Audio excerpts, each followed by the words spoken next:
In Nigeria, religion and religious leaders constitute one of the most powerful forces that define the stances of any larger population on critical issues like health, social, political, among others. However, evidence from countries like Senegal shows that engaging religious leaders in the fight against HIV/AIDS and reducing gender-based violence is one of the most strategic and effective approaches, which developmental experts have come to appreciate as an opportunity that should not be missed. We decided to look at what the issues of young girls, women, are concerning sexual and gender-based violence. And now we're not only saying we want to see what their issue is, also we want to see how do we put an end to issues around sexual and gender-based violence. And that's why we're not leaving the main folks outside it. And we want to talk about how do we raise men, or how do we involve men to start speaking against sexual and gender-based violence. It was important for us to expose men to the reality of patriarchy and masculinity, for them to understand that some of the things that they are doing, they are harmful to their own sisters and their own mothers.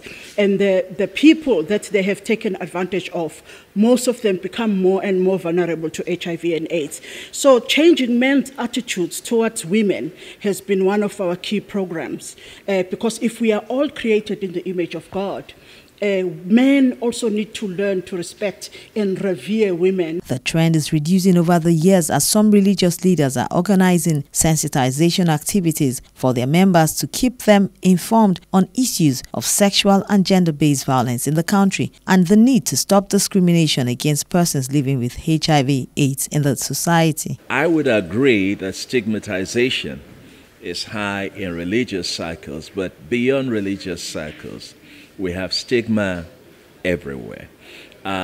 Religious leaders have a great role to play in stemming stigmatization. And from the Bible perspective, the Bible does not encourage stigmatization. The way a gold is to anybody in this world, that is the way a woman is in Islam. Because naturally a woman is golden.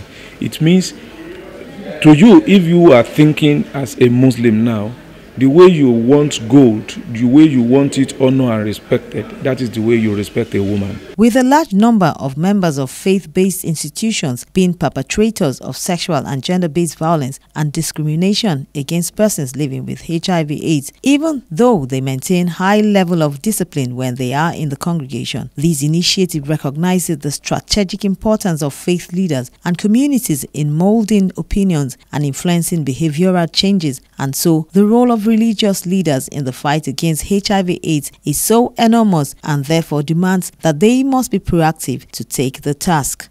Gloria Kiba, Core TV News, Abuja.